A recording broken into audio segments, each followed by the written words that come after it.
الحمد لله الذي كفى وسلام على عباده الذين اصطفى. أما بعد فقد قال الله تبارك وتعالى في القرآن المجيد والفرقان الحميد.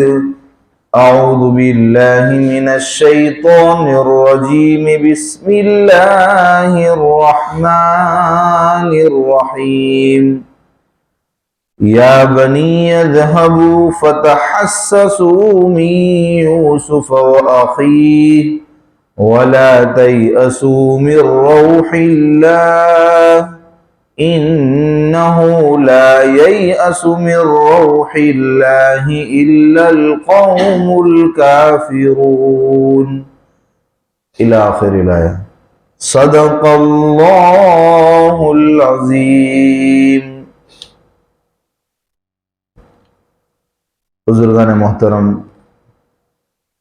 میرے نوجوان ساتھیوں، کل ہم نے قصہ یہاں تک سنا تھا کہ یوسف علیہ السلام کا صدمہ جو حضرت یعقوب علیہ السلام بہت لمبے عرصے سے جھیل ہی رہے تھے کہ اب بنیامین کے فراق کا صدمہ بھی حضرت یعقوب علیہ السلام پر آ پڑا. چوری کے الزام میں انہیں مصر میں رکھا گیا، واپس سے نہیں آنے دیا. ایک بھائی وہیں پہ رہے جو بڑے تھے، چاہے علم میں بڑے ہو، فضل میں بڑے ہو، وجاہت میں بڑے ہو، خیر کوئی بھی ہو. ایک بھائی نے کہا میں تو یہ زمین نہیں چھوڑوں گا، آپ سب جاؤ اور پورا ماجرا والد صاحب کو سناؤ کہ ایسا ایسا ہوا. والد صاحب نے یہ سب سنا اور بھائیوں سے کوئی شکوہ شکایت نہیں کی. یوسف علیہ السلام کے بھائیوں سے، اپنے بیٹوں سے کوئی شکوہ شکایت نہیں کی، بلکہ فصبر جمیل. ایسے حالات اور ایسے حوادث کے اندر بھی انہوں نے صبر کا دامن نہیں چھوڑا. اللہ پہ بھروسہ کرتے رہے کہ اللہ تبارک و تعالیٰ قریب ہی سب کو ملا دے گا. یوسف سے بھی ملائے گا، بنیامین سے بھی ملائے گا، اور وہ جو بڑا رہ گیا ہے وہاں اس سے بھی ملائے گا. اللہ جاننے والے ہیں، اللہ حکمت والے ہیں. کب کرنا ہے، اس وقت کرنا ہے، یہ سب اللہ کی منشا ہوگی. جب اللہ چاہے گا تب سب حالات درست ہو جائے. پھر یوسف کو یاد کر کے رونے بھی لگے، کیونکہ بنیامین کے وہاں رہ جانے کے بعد، اس کی جدائیگی کے بعد جو اس کے ساتھ حادثہ پیش آیا، اس کے بعد وہ اپنا جو محبوب اور نور نظر تھا یوسف، اس کا بھی غم تازہ ہونا تھا، غم ہرا ہو گیا. اس سے ابھر تو نہیں پا رہے تھے، لیکن ایک واقعے کے بعد جب دوسرا واقعہ ایسا پیش آئے تو پھر پرانی یادیں تازہ ہو جاتی. ان کی بھی یادیں تازہ ہو گئی، یوسف علیہ السلام کو یاد کر رہے ہیں، دل ہی دل میں کڑ رہے ہیں، رو رہے ہیں. بیٹوں کو رحم بھی آیا کہ ابا جان آپ اپنی جان ہلاکت میں ڈالو گے، اپنے آپ کو ہلاک کر دیں گے. یوسف کی یادگیری کی بھی کوئی حد ہوتی ہے. اتنے سال، اتنا عرصہ گزر گیا.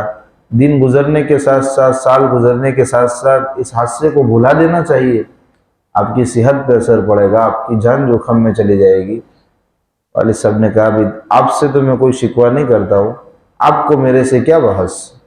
میں تو اپنا دکھڑا، اپنی مصیبتوں کا رونا اللہ کے سامنے روتا ہوں، اور میں جو چیزیں جانتا ہوں وہ تم نہیں جانتے ہو. یعنی اللہ تبارک و تعالیٰ اب آسانیاں فرمانے والے ہیں. تو پردے غیب سے، وحی کے علوم میں سے، وہ نبی تھے تو ان کے اوپر بھی الہام ہوا، وحی ہوا ہوگا، جس سے ان کو اندازہ ہو گیا ہوگا کہ اب حالات سازگار ہونے والے. آج جو میں نے آیت پڑھی ہے آپ کے سامنے، اور آج جس کی تفسیر کرنی ہے، اب یعقوب علیہ السلام نے پہلے تو اللہ سے التجا کی، اللہ سے دعا مانگی، اللہ کے سامنے اپنے آپ کو رکھا، اپنی مصیبتیں، اپنی پریشانیاں رکھی. اب اپنے بیٹوں سے کہہ رہے ہیں کہ جاؤ اپنے بس کی تدبیر کرو۔ یہ کب ہو رہا ہے؟ جب تیسری مرتبہ غلہ لینے کی ضرورت پڑی۔ غلہ کو اتنا تو لے کے نہیں آئے تھے کہ سالہ سال چلتا۔ دوسری مرتبہ مصر گئے تھے، جو غلہ لے کے آئے تھے وہ بھی ختم ہو گئے۔ اب تیسری مرتبہ جب مصر میں غلہ لینے کے لیے وہ جانا چاہ رہے ہیں، والد صاحب کے پاس آئے ہوں گے، اجازت بھی مانگی کہ کیا کرے، غلہ لینے جانا پڑے گا ختم ہونے کو۔ تو اس وقت یعقوب علیہ السلام نے کہا کہ جاؤ بیٹو، یوسف کی بھی کھوج کرو اور بنیامین کو بھی رہائی کی وہ تدبیر کرو، دونوں کو تلاش کر کے آؤ گے۔ والد صاحب یہ کہہ رہے ہیں کہ یوسف کی بھی کھوج کرو، بنیامین کو بھی لے کے آؤ۔ یعنی اس سفر کے اندر جب آپ جاؤ گے تو کچھ نیا ہونے والا ہے۔ وقت کے نبی ہے تو ان کو اب اندازہ ہے اللہ کی طرف سے، کیوں پہلے نہیں کیا؟ پہلا سفر بھی انہوں نے کیا بچوں نے، بیٹوں نے، دوسرا بھی کیا، تیسرے سفر میں اب جا رہے تو کہہ رہے کہ بیٹو، میرے بیٹو جاؤ، یا بنی اذهبوا فتحسسوا من یوسف واخیہ، اے میرے بیٹو جاؤ یوسف کی کھوج کرو اور ان کے بھائی بنیامین کی کھوج کرو، ولا تیأسوا من روح اللہ، اور اللہ کی رحمت سے مایوس نہ ہو۔ ایسا توکل اللہ پر، ایسا اعتماد کسی نبی کا ہی ہو سکتا ہے۔ اتنے سال کی مفارقت ہے پھر بھی اللہ سے امید باندھے ہوئے ہے، شدت سے طلب ہے تو پھر انسان کو وہ چیز ملتی ہے۔ اللہ کی رحمت سے مایوس مت ہو، کیوں؟ اس لیے کہ اللہ کی رحمت سے مایوس نہیں ہوتا ہے مگر منکر۔ جو اللہ کا منکر ہو وہ اللہ کی رحمت سے مایوس ہو، ایمان والا اللہ کی رحمت سے مایوس نہیں ہوتا ہے۔ منکر کیوں مایوس ہوتا ہے؟ اس لیے کہ منکر کو پتہ ہی نہیں ہے کہ اللہ کی شان کریمی کیا ہے، اللہ تبارک و تعالی کیسے بہترین عطا کرنے والے ہیں۔ اللہ کے بارے میں ان کو تصور ہے نہیں، ان کے کریم ہونے کے بارے میں، ان کے فضل والا ہونے کے بارے میں، اس لیے وہ سوچتے بھی نہیں، اللہ کی رحمت سے امید نہیں باندھتے۔ لیکن ایک ایمان والا، اس کا تو سب کچھ اللہ ہے، اس کی تو سب مرادیں اللہ سے وابستہ ہے، اس کی تو سب چاہتے اللہ سے وابستہ ہے۔ وہ غیر اللہ کے سامنے اپنا سر نہ جھکائے، غیر اللہ سے ایک پائلی کی بھی امید نہیں رکھتا، اس کا تو سب کچھ اللہ ہے۔ تو وہ اللہ پر اس کا اعتماد اور توکل ایک ایمان والے کا ایسا ہوتا ہے کہ جس کی بنیاد پر اس کے اوپر مصیبتوں کے پہاڑ آ جائے، مصیبتوں کے دریا آ جائے، اتنے بڑے بڑے حوادثات کے موقع پر بھی اس کی نظر صرف اور صرف ایک اللہ کی طرف ہوتی ہے۔ اس لیے ایمان والا اللہ کی رحمت سے مایوس نہیں ہوتا۔ تو باپ بھی اپنے بیٹے کو یہ سبق پڑھا رہے ہیں، اللہ کی رحمت سے مایوس ہونے کی ضرورت نہیں، جاؤ اپنے بس کی تدبیر کرو، تلاش کرو، یوسف کو بھی تلاش کرو، بنیامین کو بھی تلاش۔ اب کہاں جانا؟ یوسف کے بارے میں تو ان کو کوئی اطلاع ہے نہیں، وہ مصر میں جا کے آئے، لیکن ان کو تھوڑی نہ پتا تھا کہ یوسف ہے یہ مصر میں۔ انسان کسی چیز کا ارادہ کر لے پھر اللہ کی طرف سے اسباب بنتے جاتے ہیں۔ انسان کو بس خالی ٹھاننا پڑتا ہے، اپنی طرف سے کوشش کا قدم بڑھانا پڑتا ہے، پھر اللہ اسباب بناتے۔ یہ اللہ کا نظام ہے۔ بچوں کو سمجھایا، اب بچوں نے کہا بھی کیا کیا جائے، یوسف کے بارے میں تو ہمیں پتہ نہیں ہے، کہاں ہے وہ، کہاں ملیں گے، کیسے ان کو کھوجیں گے، لیکن بنیامین کے بارے میں ان کو فائنل پتا تھا کہ اس کو تو ہم مصر چھوڑ کے آئے ہیں تو مصر ملیں گے، اور مصر جانے کی غرض بھی تھی اس لیے کہ غلہ بھی وہی ملتا ہے۔ چلو کہ بھئی قدم مار دو، اپنے بس کی کرو، یہاں پہ امید کی کرن دکھ رہی ہے، یہاں پہ اپنے پیروں کو دوڑاؤ، باقی سب اللہ آسان کریں گے۔ ایسا ہی ہوتا ہے کہ بھئی انسان کو ہر چیز معلوم نہیں ہوتی ہے کہ مجھے میرا منزل مقصود یہاں ملے گا، لیکن انہوں نے سرزمین مصر کا تیسرا سفر شروع کیا۔ وہاں بنیامین کا ملنا یقینی تھا کہ غلے کے بہانے سے جائیں گے، بادشاہ کو پہلے اپنی رودات سنائیں گے، رودات سنانے کے بعد غلہ بھی مانگنا ہے، غلہ بھی مانگیں گے، اور پھر بادشاہ کی کریم، بادشاہ کا رحم، بادشاہ کی سخاوت جب اپنے اوپر حاوی ہوگی دیکھیں گے تو اس وقت موقع دیکھ کے بنیامین کے بارے میں سفارش کر لیں گے کہ بنیامین کو چھوڑ دو نا بھائی، غلطی ہو گئی اس سے، تو ایک مسئلہ تو حل ہو جائے گا اور غلہ بھی مل جائے گا، پھر یوسف کو دیکھیں گے۔ لیکن اللہ کا نظام دیکھو، اللہ کو اب سب کو ایک جگہ پہ ملانا تھا، تو یوسف کے پاس بنیامین کو اس لیے پہنچایا کہ جب کھوجتے کھوجتے تجسس کرتے کرتے بھائی پہنچیں گے نا تو ان کا مقصد ان کو ایک ہی جگہ پہ مل جائے گا۔ کیا فرمایا؟ فَلَمَّا دَخَلُوا عَلَيْهِ قَالُوا يَا أَيُّهَا الْعَزِيزُ، مصر پہنچ گئے، مَسَّنَا وَأَهْلَنَا الضُّرُّ وَجِئْنَا بِبِضَاعَةٍ مُزْجَاةٍ۔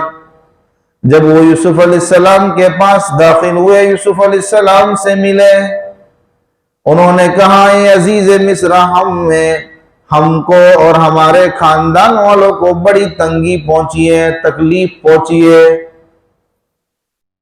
اس لیے ہم حاضر ہوئے، اپنی عاجزی، اپنی خستہ حالی کو عزیز مصر کے سامنے رکھ رہے، اپنی ردا سنا رہے کہ بھی سفر کا مقصد بادشاہ سلامت یہ ہے۔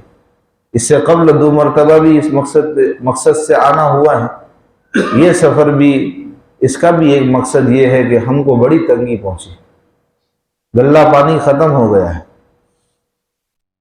ہمارے گھر والوں پر بھی حالات ہے،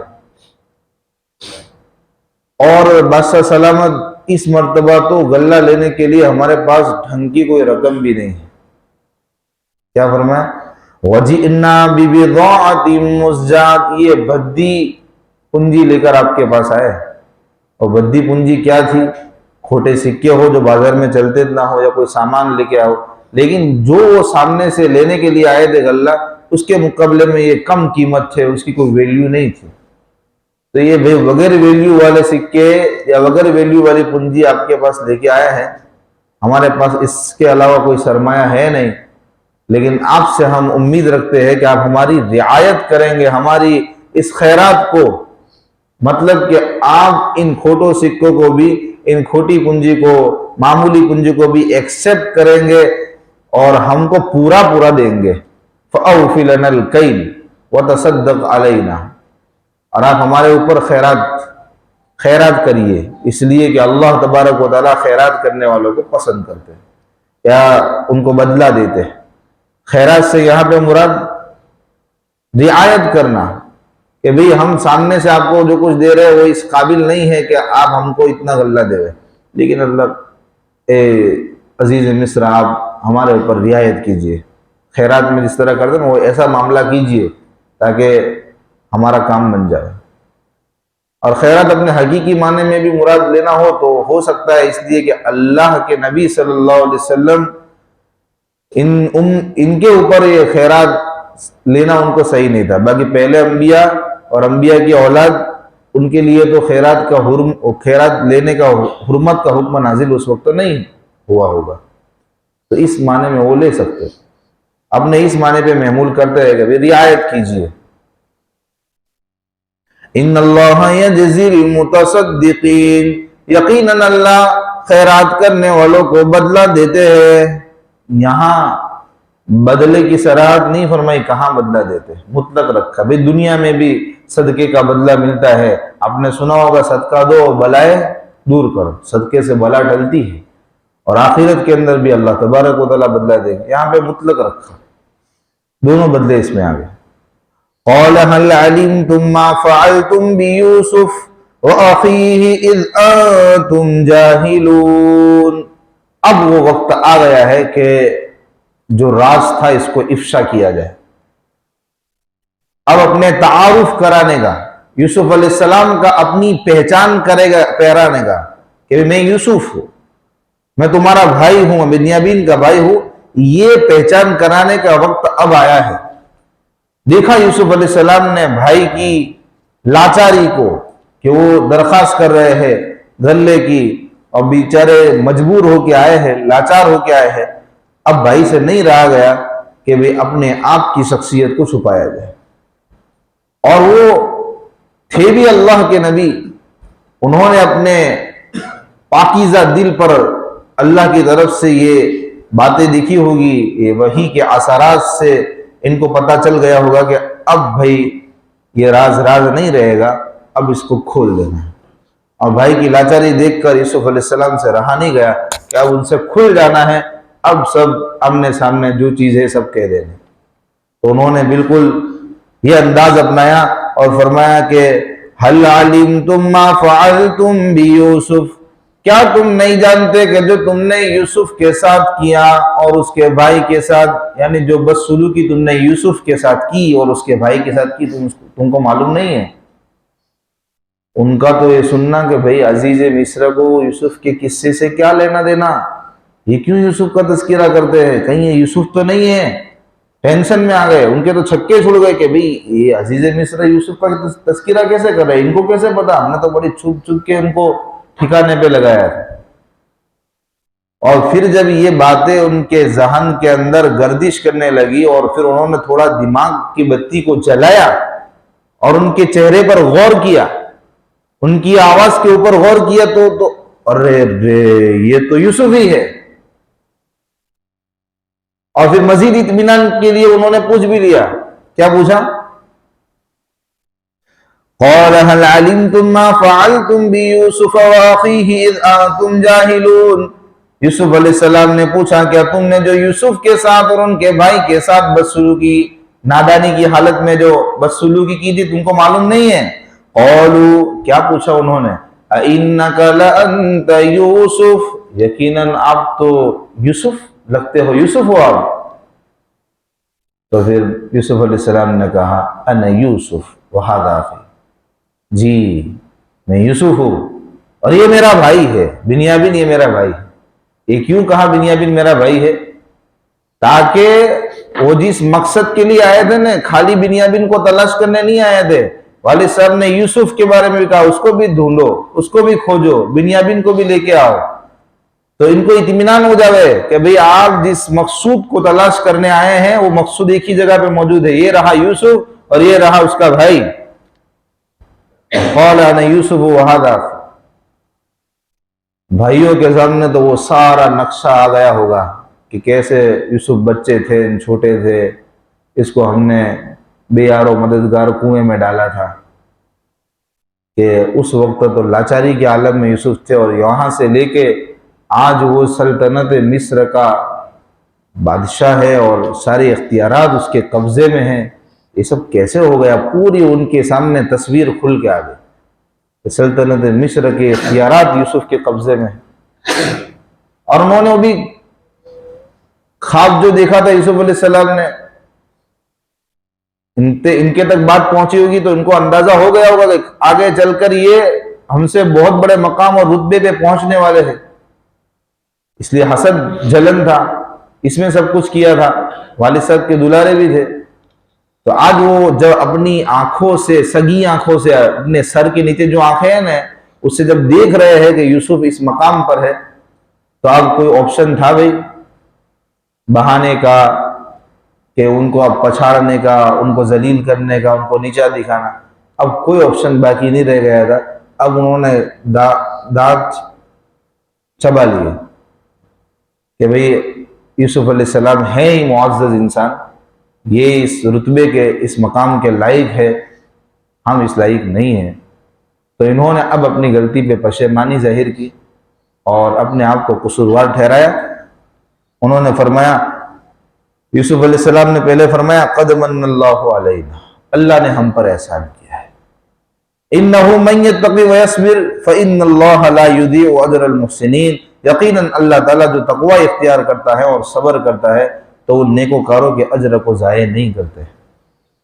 یہاں ایک بہت بڑی بات سمجھنے کی، انسان کے اوپر جب مصیبتیں آتی ہے، وہ مصیبتیں جب چھٹ جائے، اللہ تبارک و تعالیٰ آپ کو اب نعمتیں دے دے، ان مصیبتوں کو دور کر دے، تو نعمتوں کی حالت کے اندر اللہ کا شکر ادا کرنا چاہیے۔ اس وقت اپنی پچھلی مصیبتوں کا رونا نہیں رونا چاہیے کہ یار پہلے تو میرے پہ ایسے حالات تھے، ارے وہ چلے گئے، ابھی حال کے اندر رہو، پریزنٹ میں رہو، حال میں خوش ہو، اللہ کا شکر ادا کرو، ماضی کی تکلیفوں کو بول مت کرو، اس کا رونا مت رو۔ اور یوسف علیہ السلام کو یہ مقام کیوں ملا؟ تو آج ہم یہ سوچتے ہیں نا کہ انسان کے پاس دولت ہے تو وہ سکسیسفل مین ہے، انسان کے پاس ساری راحتوں کے خزانے ہیں تو جو وہ کامیاب ہے، نہیں۔ قرآن کا یہ فیصلہ ہے، تقوی اختیار کرو، اللہ سے ڈرو، اللہ کی طرف سے مصیبتیں آئیں صبر کرو۔ تقوی اور صبر کی بنیاد پر ساری چیزیں ملتی ہے۔ کامیابی کی کنجی صبر میں ہے، مصیبتوں پر صبر۔ فلاح کی چابی یہ تقوی کے اندر ہے، اللہ سے ڈر میں ہے۔ اللہ نے قرآن میں جاں بجا فرمایا ہے تقوی اختیار کرو، تمہارے رزق کے دروازے ایسے کھولوں گا تمہارا گمان بھی نہیں ہوگا۔ شرط ہے اللہ سے ڈرنا، اور جو حالات ہے اس کے اوپر صبر کرو۔ یوسف علیہ السلام کی اور بنیامین کی یہ خاصیت تھی، یہ خوبیت تھی ان کے اندر، اس کی وجہ سے اللہ نے ایک لمبے وقت تک چاہے آزمائش میں رکھا ہو، لیکن جب کامیابی دی ہے دولت کے خزانے ان کے پاس، اور ایسی کامیابی عطا فرمائی ہے کہ انسان دیکھ کے عرش عرش کرے۔ مصر کا بادشاہ بنا دیا، بولو یہ کم کامیابی ہے؟ تو سب تقوی اپنے دلوں کے اندر پیدا کرنے کی فکر کرے، حالات پر صبر کرے، حالات کا رونا نہ روئے۔ اِنَّهُ مَن يَتَّقِ وَيَصْبِرْ فَإِنَّ اللَّهَ لَا يُضِيعُ أَجْرَ الْمُحْسِنِينَ۔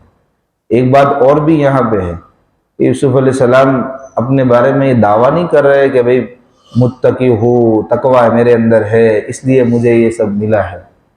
اپنے آپ کو متقی کہنا اچھی بات نہیں ہے، قرآن منع کرتا ہے فَلَا تُزَكُّوا أَنفُسَكُمْ، اپنے آپ کو پاکیزہ نہ کہو۔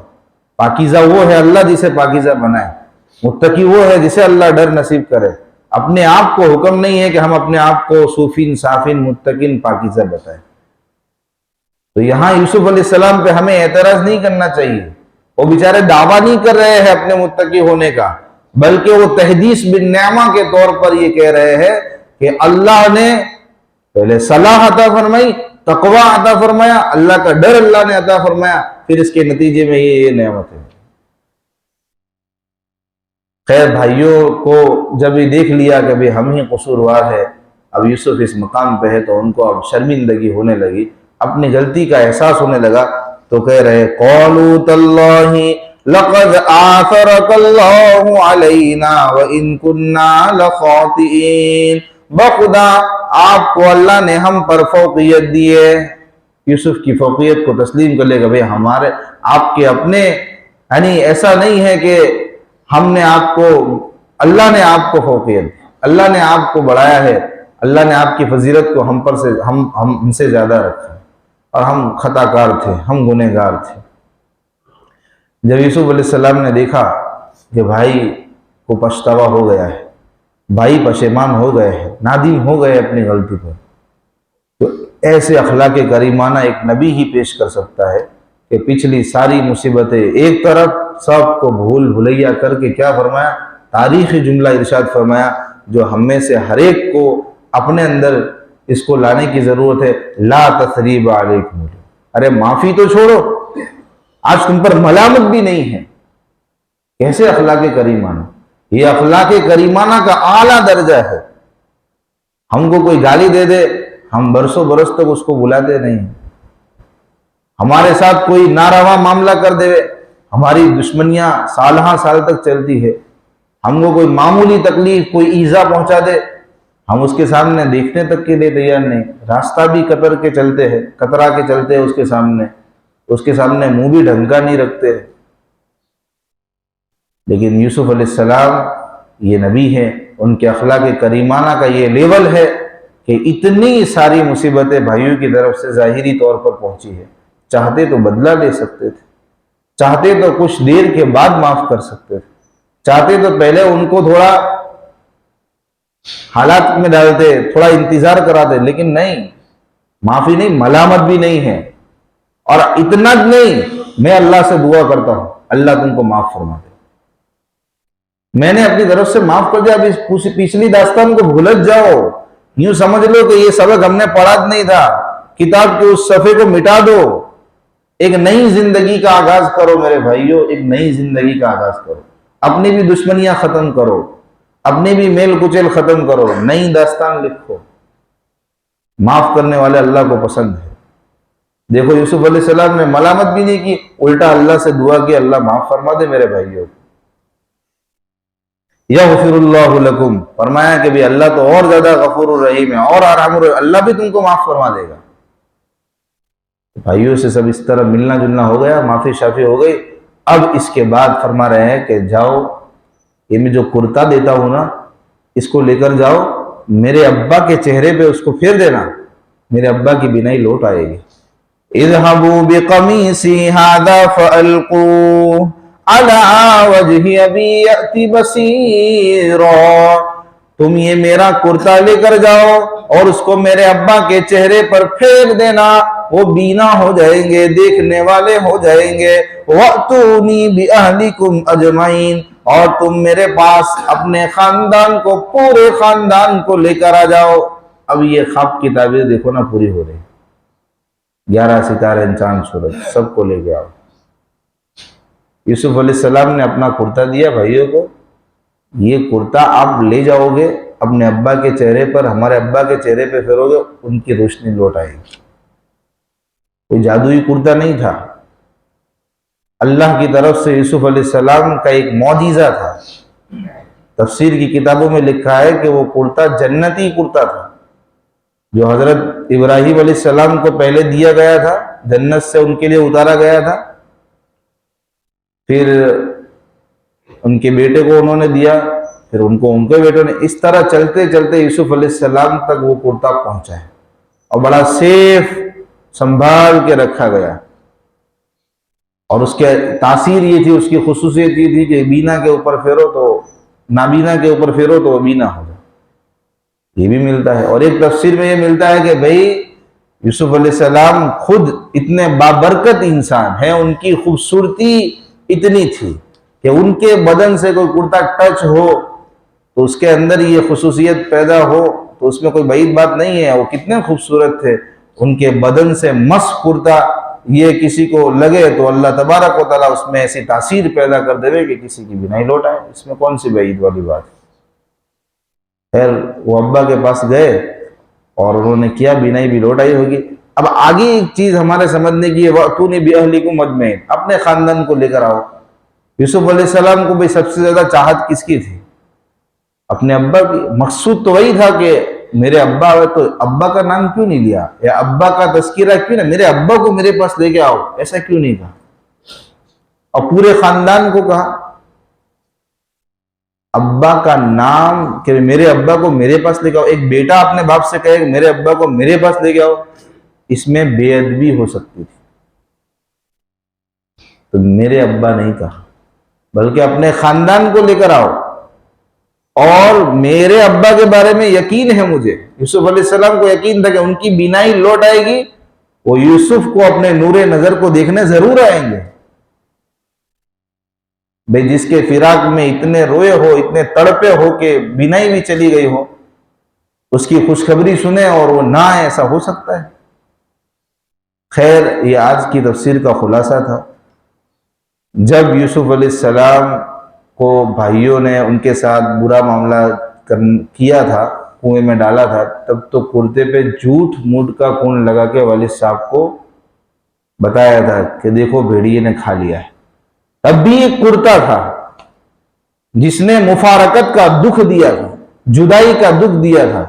اور آج بھی ایک کرتا ہی، اللہ کا نظام دیکھو، آج بھی ایک کرتا ہی وصال کی خوشخبری، وصال کا پیام سنا رہا ہے کہ کرتا لے جاؤ، میرے ابا کے چہرے پہ رکھو اور خوشخبری سنا دو، یوسف زندہ ہے، یوسف سے ملاقات ہوگی، بنیامین سیف ہے، اور ایسے ایسے احوال. تو یہ تھی آج کی تفسیر. انشاءاللہ اب کل وہ گئے اور ابھی تو کچھ مسافت طے کی ہے، مصر سے نکلے ہیں، اور یعقوب علیہ السلام نے اپنے آس پاس والوں کو کہنا بھی شروع کر دیا، مجھے بیوقوف نہ کہنا، مجھے یوسف کی خوشبو آ رہی ہے، مجھے یوسف کی مہک آ رہی ہے.